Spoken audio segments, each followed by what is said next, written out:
ça peut être vraiment une belle première étape parce que, tu sais, dans l'image de soi, il y a l'image qu'on a nous-mêmes de soi, il y a l'image qu'on pense renvoyer, puis celle que chacun voit de nous. Fait que, tu sais, c'est tellement pas, c'est comme un peu aléatoire, hein, tu sais. Fait que, des fois, c'est que, ben, j'ai eu certaines femmes qui avaient une perception un peu erronée de quoi elles ont l'air parce que elles sont en état de non-acceptation de qui elle est.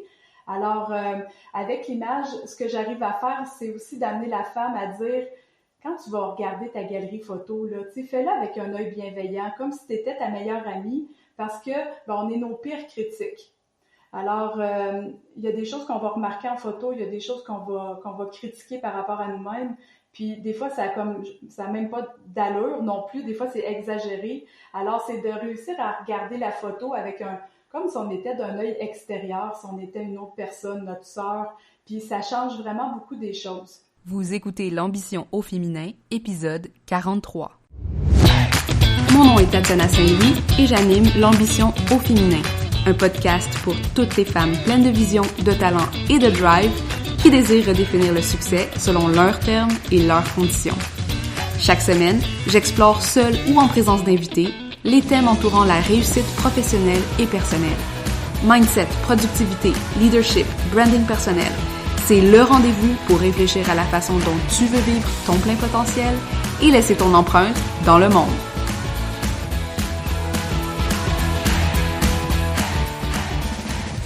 Salut les ambitieuses, comment ça va aujourd'hui? J'espère que vous allez super bien. Aujourd'hui, je pète le feu. J'ai eu une semaine absolument fantastique.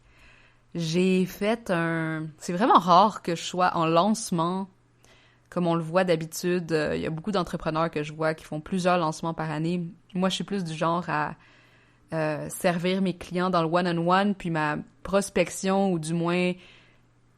c'est plus en background que ça se passe.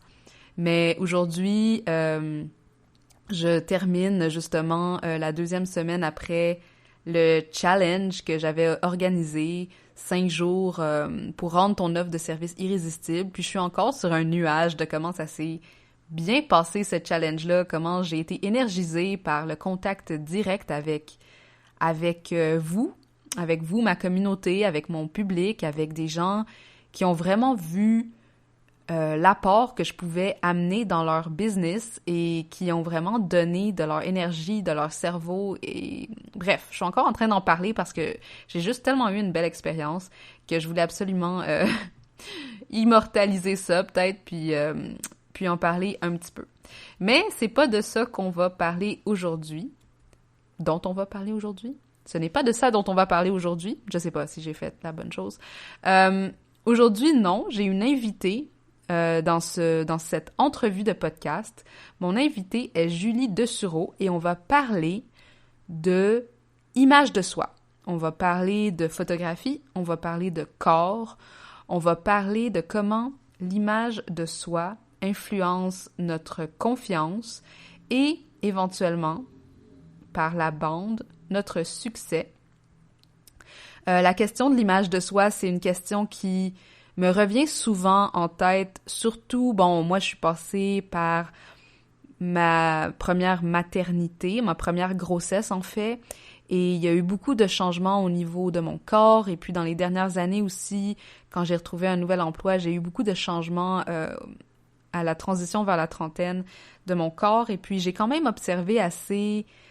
avec beaucoup de détails, comment j'ai vécu ces transformations-là, comment ça a influencé mon humeur, mon moral, la façon dont je me présentais aussi en tant qu'entrepreneuse, en tant que professionnelle, en tant que femme. Et je trouve ça hyper intéressant que c'est pas quelque chose dont on parle beaucoup dans le milieu entrepreneurial féminin, même si c'est un sujet qui nous obsède. C'est malheureusement la société dans laquelle on vit met beaucoup d'emphase sur l'apparence physique et on vit avec ça depuis notre tendre enfance. Et c'est faux de dire que juste parce qu'on devient entrepreneuse, on oublie complètement quelle place l'image de soi a dans notre petite voix intérieure, mais aussi comment on va se présenter au reste du monde. Alors, un peu à propos de Julie, parce que Julie, elle est la fondatrice de l'entreprise Rose aux Joues et elle est surnommée l'ange du Kodak. Mais Julie est plus que photographe, elle est aussi une coach PNL. Elle s'appelle aussi, bon, dans sa petite bio qu'elle m'a envoyée, éveilleuse de corps joyeux. C'est une personne très intuitive et empathique et hyper sensible. Et j'ai rencontré Julie parce que, il y a plusieurs entrepreneuses qui ont fait faire leur portrait par Julie. Il y a ma maquilleuse Gabi qui est... elle et Julie collaborent beaucoup sur beaucoup de photoshoots, donc j'avais entendu parler d'elle via Gabi McGuire, que je salue si elle écoute ceci. Et j'ai décidé de faire mes photos par Rose aux Joues, Julie, après... en février passé, alors que je ressortais justement peut-être de la nouvelle maternité et que je commençais à mettre les pions pour me lancer à temps plein avec ta marque.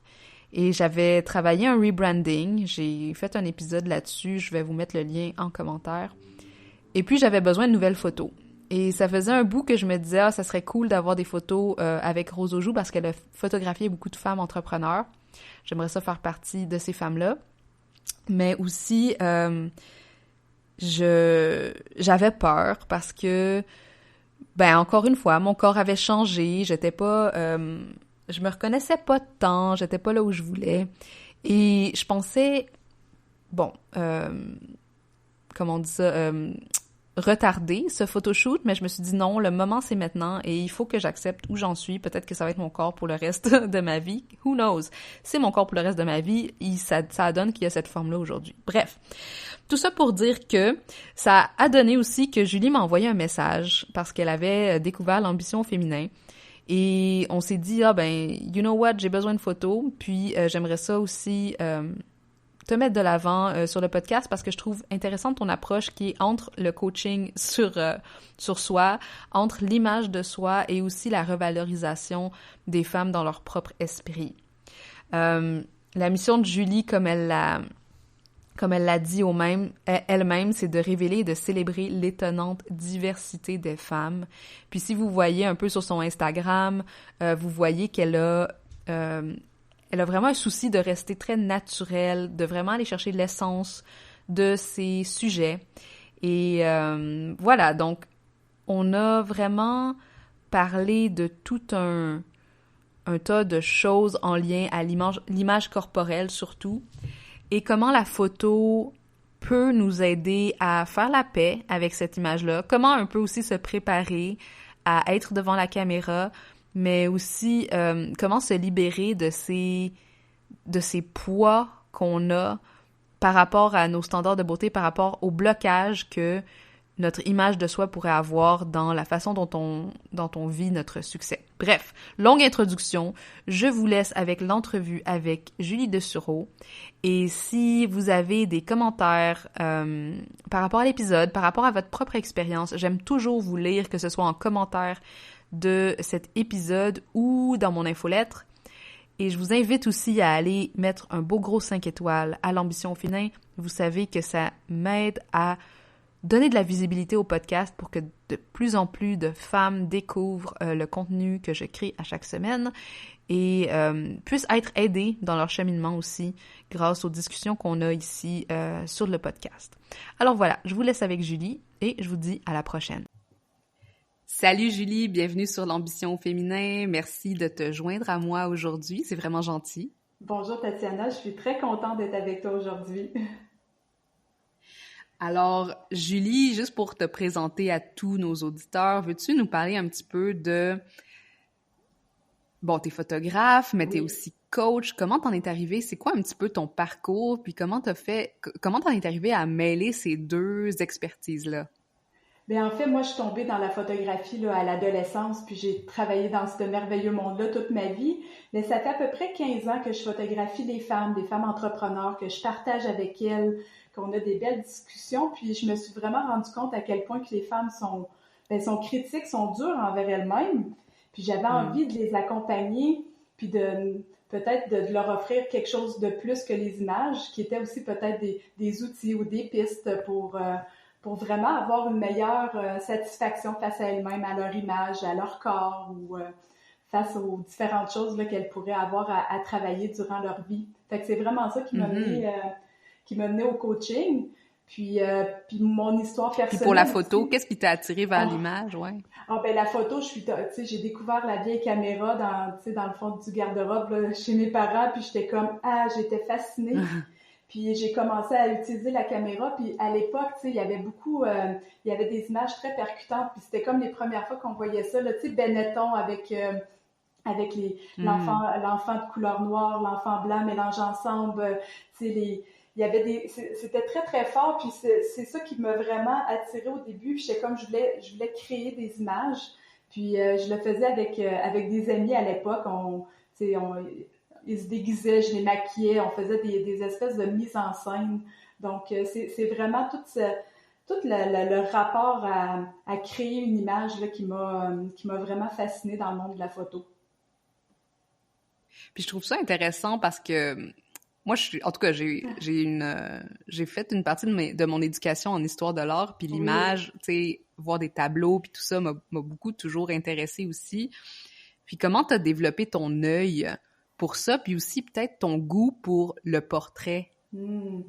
En fait, là, puis moi j'ai fait mes études en art aussi à l'université, puis en multimédia. Fait que tu sais, il y avait toutes les notions aussi de comment créer différentes images. Mais moi, j'étais une acheteuse compulsive de magazines. Là, tu sais, il y a 20 quelques années, c'était vraiment le médium pour s'inspirer, puis voir qu'est-ce qui se faisait sur le marché. Fait que c'est vraiment ça, mais de découvrir aussi tout en art les différentes façons de créer.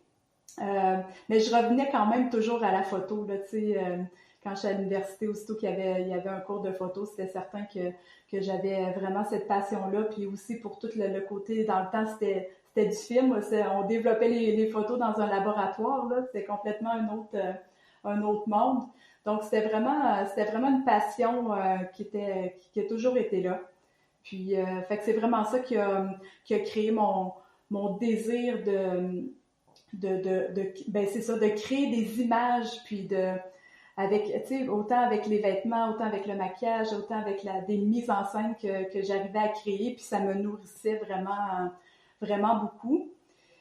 Je pense que si j'avais pas eu autant de blocages et de crainte d'être à mon compte, puis j'aurais suivi ma voie vraiment plus rapidement. Donc là, ça fait, tu sais, le portrait, c'est vraiment arrivé dans ma vie il y a environ un petit peu moins de 15 ans, vraiment, le portrait, là, le portrait de femme, c'est peut-être il y a 10 ans, là, je pourrais dire. Mais, tu sais, j'étais photographe de mariage, j'étais photographe de famille, tu sais. Mais il y avait quelque chose en moi qui faisait que je me sentais, c'était pas mon identité, ça me convenait pas, mais je savais pas c'était quoi les autres possibilités. Puis vraiment, dans ma tête, c'est comme si j'avais le blocage si on fait pas de photos de mariage puis de photos de famille, comment on peut faire pour vivre de la photographie? Fait que c'était vraiment cette limite-là qu'un jour, j'étais tellement comme tannée de travailler les fins de semaine, puis je trouvais ça difficile, les mariages, je trouvais ça comme tellement intense, tellement de choses qui étaient incontrôlables, que là, j'ai commencé à voir, OK, mais qu'est-ce qui est possible? Puis, j'ai découvert une photographe qui s'appelle Sue Bryce. Puis elle a vraiment tout fait ce même cheminement-là, puis c'est vraiment quelqu'un de super inspirant. Puis maintenant, c'est ça qu'elle enseigne aux femmes, que c'est possible de vraiment trouver sa voie en photo, de faire ce qu'on aime et d'arriver à bien gagner sa vie aussi avec ça. Alors, c'est vraiment à partir de ce moment-là que j'ai vraiment fait un 180 là, dans mon entreprise. Puis je l'ai fait très graduel. Mais je me suis dit, OK, là, les mariages, là, j'ai le goût de travailler la semaine de jour avec des adultes, avec des femmes. Ça me passionnait tellement d'avoir toutes ces belles discussions-là. Alors, j'ai commencé à faire mon virage, puis à me spécialiser dans l'image de marque, dans le portrait d'affaires, puis d'apprendre à découvrir c'est quoi ce monde-là. Puis me voilà maintenant aujourd'hui avec Rose Aujoux, qui est vraiment spécialisée dans ce domaine-là. Super, super intéressant. Puis comment est-ce que, en tant que photographe, j'imagine, t'avais une attirance pour être derrière la caméra. Est-ce que la façon dont t'approches la photographie d'une femme ou d'une autre femme entrepreneur, sachant que c'est aussi un peu ton parcours personnel, tu sais, dans le fond, tes propres défis et obstacles, comme tu les as nommés un petit peu. Oui. Comment tu te vois quand, justement, tu es devant une cliente, puis il y a tout ça qui se passe probablement dans sa tête, puis tu connectes avec elle de cette façon-là? Tu sais, est-ce que ça vient chercher des choses que peut-être tu penserais par rapport à ta propre image, ou tu sais, l'empathie va à quel niveau? Ah oui, ben en fait, moi, l'empathie, c'est une de ce que ben c'est une de mes grandes forces, c'est ce que je possède vraiment très, très bien. Puis comme j'ai eu ce parcours-là aussi, même par rapport à mon image corporelle, tu sais, à mon poids, à mon acceptation de qui j'étais, tu sais, mais je le vois que ça se prépare vraiment aussi avant la séance photo, mais mettons, si tu me dis pendant, là, OK, si je sens des choses, mais c'est comme, ce que je vais faire, c'est ramener la femme dans sa posture de force.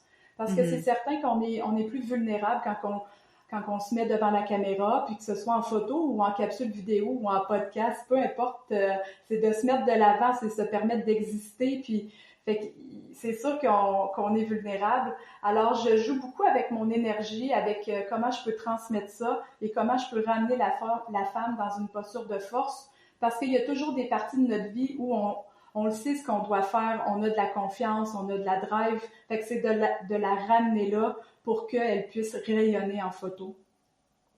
Alors, dans mon questionnaire, je sais pas si tu t'en rappelles, mais il y a certaines questions par rapport à ça, là, tu sais, tu sais, dans quel moment que vous vous sentez en pleine force, c'est quoi les mots qui résonnent en vous. Donc, c'est sûr que tout le côté PNL, je le ramène, puis c'est pas toujours nécessairement les mêmes choses que je vais ramener pour chaque femme. Tu sais, je me connecte moi-même à mon intuition pour être capable d'amener ce que la personne va avoir de besoin. Mm-hmm.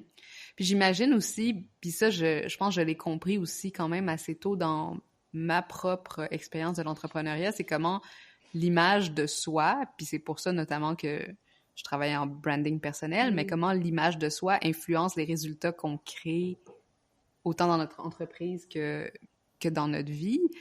Et j'ai l'impression que c'est un petit peu ta mission aussi d'aller travailler à ce niveau-là, qui est peut-être un niveau un peu moins conscient. Je sais pas si tu dirais la même chose. Tu sais, comme l'image qu'on garde de soi ou qu'on a de soi, puis via la photo, est-ce que tu trouves que c'est un médium de transformation de de ces croyances peut-être qu'on a par rapport à nous-mêmes? Ça peut être vraiment une belle première étape parce que, tu sais, dans l'image de soi, il y a l'image qu'on a nous-mêmes de soi, il y a l'image qu'on pense renvoyer, puis celle que chacun voit de nous. Fait que, tu sais, c'est tellement pas, c'est comme un peu aléatoire, hein, tu sais. Fait que, des fois, c'est que, ben, j'ai eu certaines femmes qui avaient une perception un peu erronée de quoi elles ont l'air parce que elles sont en état de non-acceptation de qui elle est. Alors, avec l'image, ce que j'arrive à faire, c'est aussi d'amener la femme à dire, quand tu vas regarder ta galerie photo, là, tu sais, fais-le avec un œil bienveillant, comme si tu étais ta meilleure amie, parce que ben, on est nos pires critiques. Alors, il y a des choses qu'on va remarquer en photo, il y a des choses qu'on va critiquer par rapport à nous-mêmes. Puis des fois, ça a même pas d'allure non plus. Des fois, c'est exagéré. Alors, c'est de réussir à regarder la photo avec comme si on était d'un œil extérieur, si on était une autre personne, notre sœur. Puis ça change vraiment beaucoup des choses. Mais avant tout, c'est sûr qu'il y a vraiment une partie d'estime de soi aussi, de confiance, puis de vraiment de connaissance de soi où on est capable d'avoir une vision juste et claire de qui on est, puis c'est quoi notre look, puis c'est quoi nos... Tu sais, l'image, c'est une chose, puis après ça, on a toute la possibilité de faire ce qu'on est capable de faire, puis de trouver notre zone de génie. Tu sais, il y a tellement plus que ça. Alors, je pense que c'est important de changer notre perception aussi, même si des fois, on n'est pas exactement au poids qu'on voudrait être ou avoir, tu sais, puis des fois, en prenant de l'âge, ben, tu sais, notre visage change, le corps change. Alors, c'est vraiment de poser son regard sur quelque chose qui est encore plus intrinsèque à nous, qui est encore plus fort que juste l'aspect physique qu'on a. Oui, puis aussi, qu'est-ce que l'aspect physique veut dire pour nous, tu sais? Le fait que si j'ai des kilos en trop ou des choses, qu'est-ce que ça veut dire pour moi? Puis qu'est-ce que je pense que ça veut dire pour les autres? Je pense que c'est ça aussi beaucoup. En tout cas, moi, c'est le travail que j'ai fait sur moi-même, de savoir comment est-ce que je leur donne un sens alors que, sachant que, bon, mon corps est ce qu'il est maintenant, tu sais, est-ce que ça influence, mettons, la perception que j'ai de ce que je suis capable d'accomplir?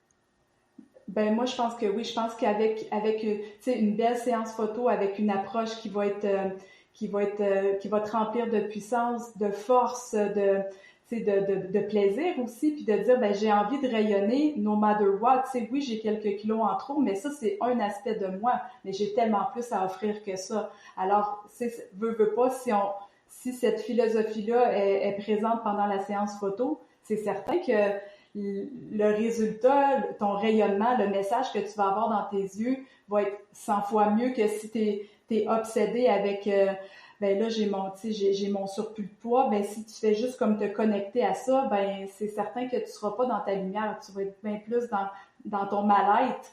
Alors que on le voit chez les femmes, il y a des femmes qui sont mettons physiquement, tu sais, avec les bonnes proportions, puis ça veut pas dire qu'ils vont s'accepter plus, alors qu'il y a d'autres femmes qui pourraient être très rondes ou avoir des particularités de leur corps ou de leur visage, mais qui s'acceptent très bien et qui acceptent, qui se mettent de l'avant aussi, puis qui veulent rayonner parce qu'elles ont compris d'une certaine façon que ben, c'est plus que le look dans la vie, là, tu sais, mais ça fait partie d'un tout, mais je pense que ça vient de l'intérieur, puis après ça, tu es capable de l'amener vers l'extérieur. Alors, c'est pour ça que vraiment la partie coaching que j'offre maintenant, ça peut être très, très fort. Parce que de se préparer avant une séance photo pour être capable d'être dans cette posture-là, ben, ça va donner des résultats, c'est certain, qui vont être différents. Est-ce que tu as rencontré souvent des gens qui se sentaient pas prêtes, justement, à passer à travers une séance photo? Parce que, tu sais, moi, personnellement, j'avoue que, tu sais, par rapport à ma post-maternité, tu sais, je me disais, bon, je vais attendre encore quelques mois, tu sais, le temps que mon corps revienne un peu comme je voudrais qu'il soit. Puis, tu sais, à un moment donné, je me suis dit, ben non, là, c'est maintenant ou jamais, je fais mon nouveau site, ça me prend des nouvelles photos, puis j'y vais. Mais j'imagine que c'est quand même un gros blocage pour... Puis, je pense que c'est le même blocage que les femmes, puis bon, je vais dire les hommes aussi, là, c'est sûr, mais ont dans tout ce qui est visibilité, puis des fois, c'est même d'écrire un texte ou de présenter une opinion ou des choses comme ça. Qu'est-ce que tu fais quand ça t'arrive puis que tu vois qu'il y a vraiment un blocage, là, tu sais? Moi, c'est sûr que tu peux pas. Ouais. Ah oui, excuse-moi, mais je le partage en toute simplicité et avec plein de bienveillance. Parce que c'est sûr que quand je fais mes appels déclics, quand je parle avec mes clientes, les principaux obstacles, c'est par rapport à ça. Ben, j'aimerais ça perdre quelques livres. Ben, je me sens pas prête. Tu sais, bon, mes cheveux, il y a souvent des raisons qu'on trouve pour retarder, puis que plus tard, ça va être la bonne occasion. Mais souvent, je reparle avec la même cliente parce qu'elle n'a pas oublié, elle veut la faire, sa séance photo. Certaines, c'est parce qu'ils en ont besoin justement pour leur site web, pour commencer à se mettre de l'avant sur les réseaux sociaux. La situation, elle ne sera pas nécessairement changée dans 3 ou 6 mois. Tu sais, souvent, même le poids, peut-être, elle a pris quelques livres ou, tu sais, fait qu'on ne sait pas qu'est-ce qui va se passer. Fait que je pense que c'est comme d'arrêter de se mettre sur le hold puis de se mettre en attente puis de déjà poser les pas pour se réaliser puis pour réaliser son rêve aussi parce que devenir entrepreneur, c'est souvent un rêve, un grand désir qu'on a. Puis, ben, se mettre de l'avant, ben, ça fait partie de ça. On a envie de connecter avec des gens, avec une personne. Alors, si on ne te voit pas, si tu es inexistante sur les réseaux sociaux, sur ton site, ben, il va manquer cette connexion-là. Alors, je le partage à mes clientes, puis je leur dis, écoutez, tu sais, je l'entends beaucoup, ce discours-là, mais je peux le comprendre, tu sais, mais je ne vais pas pousser parce que si t'es pas prête nécessairement, il faut que ça vienne de la personne, vraiment, là. Fait que je le partage, mais la décision finale, c'est bien certain que je vais pas trop pousser, puis ça, c'est dans toutes les sphères de mon entreprise. Tu sais, je vais expliquer la valeur de ce que j'offre avec les bénéfices, mais c'est certain que je suis pas pushy, fait que ça va rester après vraiment la décision finale de la femme. Mais le plus drôle, c'est que souvent, c'est quelques mois après, mais la situation, elle n'a pas changé, mais là, ils se sont décidés, puis ils sont prêts, puis c'est le bon moment. Ouais. Puis tu penses que c'est quoi les peurs intrinsèques qui sont à la base de cette hésitation? Ben, c'est de ne pas se trouver belle en photo, de se trouver grosse, c'est de ne pas s'aimer. C'est ça qui va... je pense que ça, c'est la plus grande peur. Ben, pas s'aimer, mais dans le sens, je veux Pas dire, ça se manifeste comment dans la vie réelle, tu sais. de se mettre en J'imagine une attente. peur, c'est quelque chose qui va ébranler notre ego, puis qui va nous ébranler dans qui on pense qu'on est. Donc, il doit y avoir un genre de misrepresentation, je pense, peut-être, là. Oui, tout à fait. Puis c'est sûr que, tu sais, la peur, ça se manifeste d'être dans l'inactivité, d'avoir les jambes prises dans le ciment, puis de pas passer à l'action. C'est vraiment, moi, je pense que c'est vraiment comme ça que ça se manifeste pour plusieurs femmes. Mais à la base, c'est comme cet espace, un peu oui, il y a les transformations physiques, tu sais, souvent en vieillissant, puis peut-être en devenant maman aussi, il y a des grandes transformations. Mais plus que ça, c'est que ce que j'ai beaucoup remarqué chez mes clientes, c'est cette espèce de peur-là de se mettre de l'avant et d'exister devant les autres par cette peur de jugement-là aussi, Hmm. de jugement des autres, qu'est-ce que les autres vont dire. Alors ça, je pense que c'est vraiment comme une considération qui est présente là, beaucoup chez les femmes. Ouais, puis je suis curieuse, en tout cas, je sais pas si tu peux aller jusqu'à ce point-là parce que tu sais, c'est sûr que tu as des personnes aussi en coaching, puis vous devez sûrement explorer ces insécurités-là Mhm. ensemble, mais le jugement des autres, Mhm. des fois, je me pose souvent la question, qu'est-ce que je pense que les autres vont dire? Puis je sais pas si tu pourrais nous donner des petits exemples de choses concrètes que les gens ont peur qu'on dise sur eux parce qu'elles sont visibles, justement. Oui, ben, je pourrais peut-être parler de moi. Tu sais, moi, mettons, dans ma partie, moi, c'était pas au niveau de la photo parce que je connais tous les trucs puis j'ai pas de problème à me faire photographier. Ça fait tellement longtemps que ça fait partie de ma vie. Mais l'exemple que je pourrais donner, c'est peut-être les capsules vidéo ou les Mhm. podcasts, peu importe, les lives aussi parce que ça, t'as pas de prise d'eux. Mais moi, c'était beaucoup, qu'est-ce que je vais dire puis est-ce que les gens vont me trouver intéressante? Est-ce que les gens, alors en photo, si je peux le ramener, vraiment strictement photo, ça serait vraiment, tu sais, les gens vont remarquer les défauts, parce que souvent, c'est notre propre jugement, puis on s'imagine que tout le monde va avoir ce jugement-là, alors que c'est pas ça du tout, puis en même temps, ben, le jugement, ça fait partie un peu de tout ce qui nous entoure, fait qu'on doit focuser sur d'autres choses que ça. Oui, il y a des gens qui peuvent nous juger, puis après, tu sais, est-ce que ça va changer quelque chose? Si toi, tu es connecté à ton message, puis à ta mission, puis à ce que tu veux vraiment partager, le reste, les bonnes personnes vont te suivre là, par la suite. Alors, je sais pas si ça répond un peu à ce Ben que en fait, oui puis non, dans le sens que je me disais, tu sais, pour être vraiment dans le concret, je me dis, tu sais, des fois, on se dit, ah, ben les gens vont me trouver laide ou ils vont me trouver pas attrayante, puis ils vont se demander pourquoi est-ce que, tu sais, je sais pas, je donne des exemples, là, tu sais, pourquoi est-ce que elle, qui est, tu sais, pourquoi je regarderais une femme qui a de l'air de ça sur les réseaux sociaux ou des choses, je sais pas, j'essaie d'aller un petit peu plus dans le, c'est super intime quand même comme raison, là, mais, euh, mais je pense qu'il y a beaucoup de ces peurs-là ou de ces raisons qu'on se dit que, tu sais, il y a un jugement qu'on va se faire rire de nous, qu'on va se faire dire qu'on n'a pas raison, puis que là, on va devoir se justifier, puis on va avoir l'air stupide, tu sais, dans le sens des peurs concrètes, là, avoir l'air stupide, se faire humilier, euh, oui, ben oui, c'est se sûr que faire ça. rabaisser, tu sais.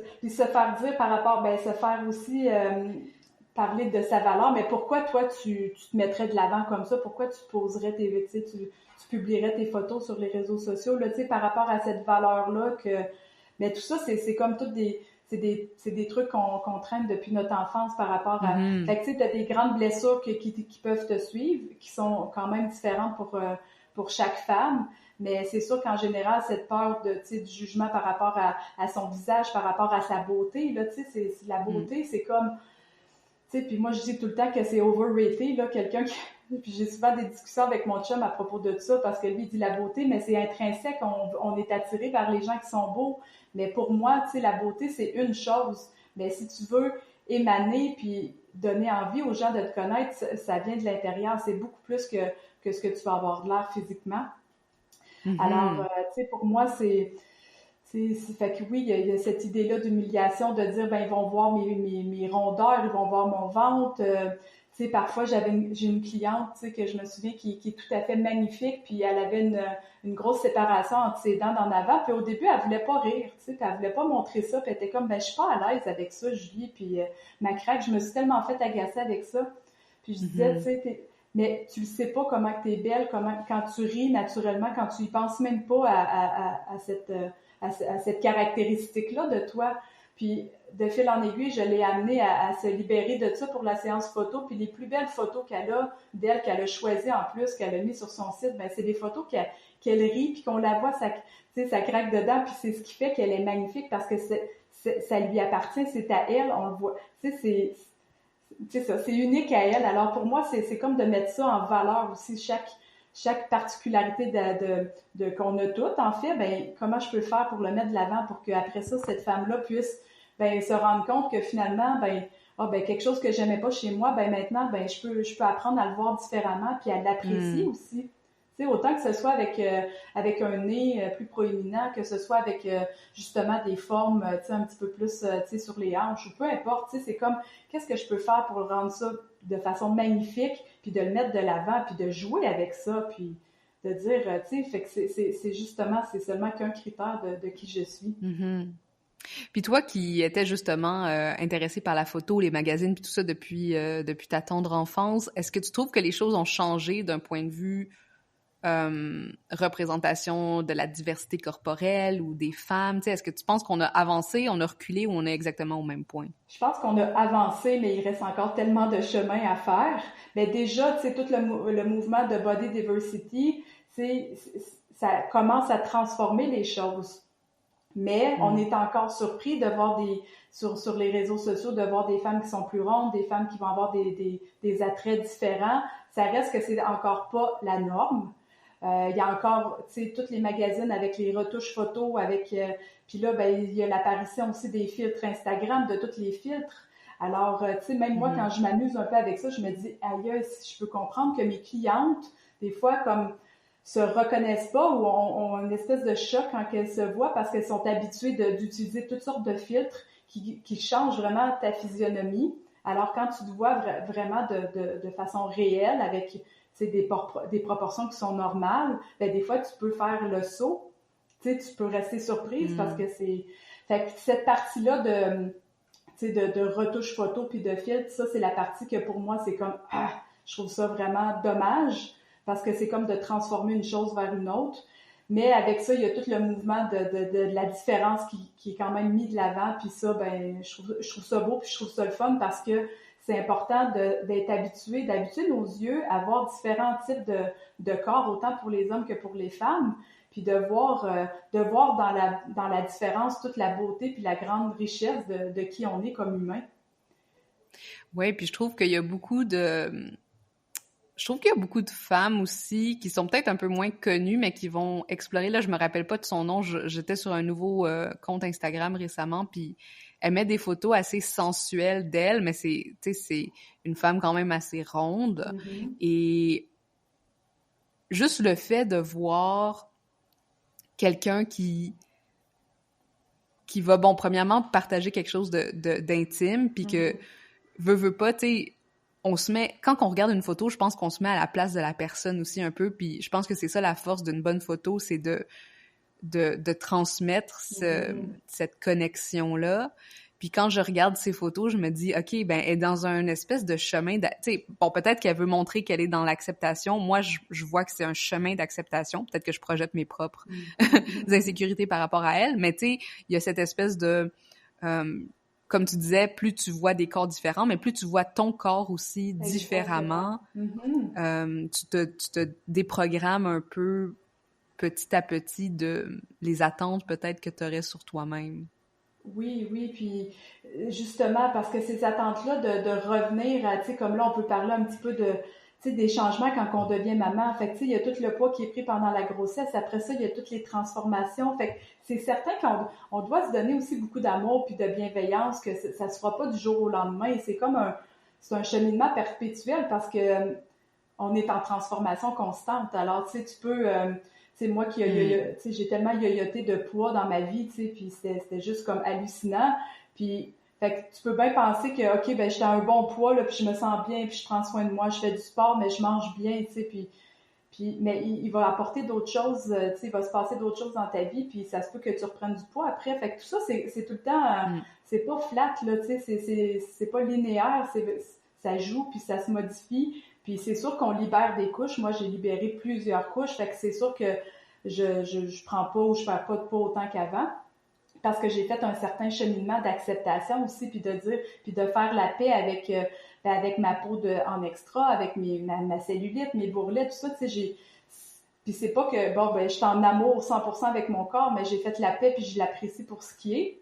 Alors, quand on voit des photos sur les réseaux de femmes plus rondes, puis qui s'acceptent, ben, c'est comme si ça nous permet d'une certaine façon de dire, OK, ben, mon corps, c'est pas exactement comme je voudrais, tu sais, ou au poids que je voudrais être, mais il reste que, tu sais, ben, j'ai tellement à offrir, puis je veux être bien avec moi, puis je veux être bien de me mettre en bikini, puis d'aller à la plage, puis tu sais, de me promener tout nu devant mon chum. Tu sais, ça fait partie de, comme d'être forte, puis de on est qui on est, tu sais, puis de, tu sais, je sais pas, là, j'ai les épaules droites, là, mais tu sais, d'être fière, là, comme, on s'est tellement fait taper sur la tête, c'est tellement fait agacer, là je parle pour moi, là, mais tu sais, par rapport à mon poids, par rapport à... Puis que je pensais que dans ma vie, le jour que j'allais atteindre mon poids santé, que j'allais être heureuse, puis j'allais être bien, puis que tout allait bien aller.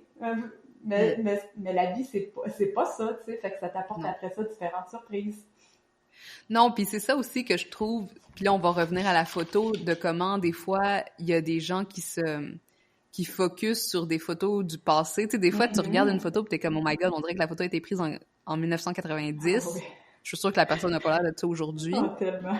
Mais tu sais, ils s'attachent à une image du passé parce que peut-être ils se sentent plus jeunes ou plus ci ou plus ça. Mais je trouve qu'en faisant ça, tu sais, justement, t'effaces toute l'évolution que t'as fait en tant que personne dans toutes ces années-là. Puis moi, c'était une raison notamment pourquoi je voulais avoir des nouvelles photos, même si je trouvais que, bon, avec la maternité, puis j'avais pris, genre, je sais pas combien de poids, nanana. Mais j'étais comme, mais c'est pas... Je veux pas mettre une vieille photo de moi parce que je suis rendue ailleurs. C'est ça. Puis c'était vraiment plus cette intériorité-là que je voulais qu'il soit représenté dans mon brand, puis dans la façon dont j'allais justement recréer mon nouveau site, puis des choses comme ça. Et puis je pense que cette confiance qu'on gagne ou ce développement personnel-là qu'on fait, ça vaut la peine de le montrer encore et encore, justement pour encourager puis inspirer aussi d'autres femmes à faire de même. Je vais te poser une dernière question, peut-être avant qu'on termine. Oui. Puis c'est par rapport à comment est-ce que tu encouragerais quelqu'un à se préparer à un photoshoot professionnel? Oh ben là, c'est vraiment une question de mindset. Pour se préparer à un photoshoot professionnel, ben premièrement, il faut trouver une personne avec qui on va être à l'aise de partager des moments parce qu'une séance photo, c'est quand même assez intime. On doit être capable de se révéler, de montrer qui on est puis d'être à l'aise. Fait que ça, de trouver une personne avec qui on va bien se sentir, c'est vraiment important. Puis pour arriver à être dans cette posture de force-là, je pense que ça se fait aussi beaucoup avec la visualisation, avec, tu sais, en se projetant avec cette force-là que, mettons, puis là, je pourrais nommer quelqu'un qui est massothérapeute, n'importe quoi, le massothérapeute, mais quand elle fait les thérapies, quand elle fait ses massages, elle se sent forte, elle se sent bien, elle sait ce qu'elle fait. Alors, c'est comme de retourner chercher ça puis de l'amener dans sa séance photo. Alors, il y a beaucoup de se projeter dans s'imaginer, en fait, en séance photo, alors qu'on a du plaisir, qu'on est bien, qu'on est capable de se laisser aller. Là, c'est vraiment une façon de se préparer puis de juste dire, ben, je vais jouer avec ça parce que la confiance en soi, ça c'est pas magique, ça se bâtit en posant des actions. Alors, peut-être que ta première que tu vas faire, ça sera pas la plus facile, mais elle va juste servir pour les autres qui vont venir après ça dans le futur, où là, tu vas le savoir quoi faire. Parce que moi, je l'ai vu chez mes clientes, de leur première séance photo à la deuxième, troisième, quatrième, c'était pas du tout la même chose. Alors, il y a vraiment une notion d'expérimenter, de le vivre, puis après ça, ça se transforme.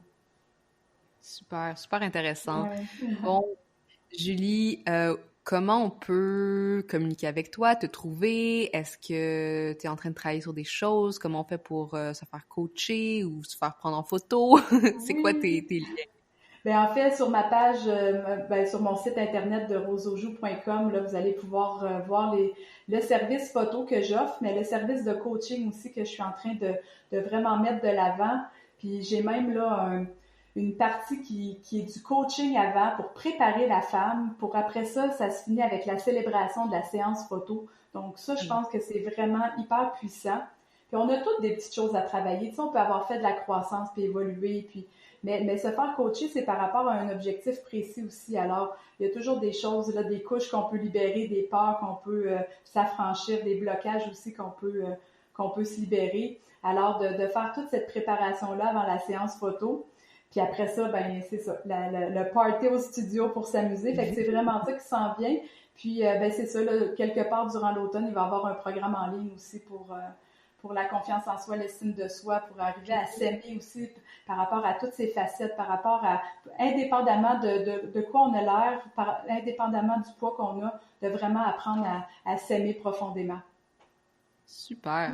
Puis on te trouve sur Instagram, j'imagine. C'est-tu ton médium? Oui, aussi beaucoup. Ben, c'est sûr que moi, je suis beaucoup sur Facebook, là, sur Roseaujoue photographie, coaching, et Instagram aussi, Roseaujoue. Alors, vous allez pouvoir me trouver. Là, je suis très présente sur les réseaux sociaux. Super. Merci beaucoup, Julie, d'avoir participé à cet épisode. C'était super intéressant. Puis tu as vraiment une expertise unique, dans le fond, que tu exemplifies très bien avec tous les gens que tu as photographiés puis tout. Puis, ben, je te souhaite une super belle journée.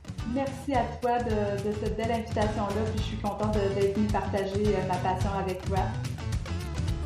Salut les ambitieuses! J'aimerais faire de ce podcast une plateforme d'échange et de réflexion autour de ce que ça veut dire être une femme et avoir du succès aujourd'hui. Si tu connais une femme dont le parcours inspirant aurait intérêt à être partagé, ou si toi-même pourrais nous outiller grâce à ton expertise ou ton expérience, rends-toi sur mtamar.com/invité pour m'envoyer les détails. Et finalement, profites-en pour t'abonner à ce podcast afin de manquer aucun des épisodes. Et si tu es dans un mode généreux, laisse-moi donc un 5 étoiles pour aider d'autres femmes comme toi à découvrir le podcast. À la prochaine!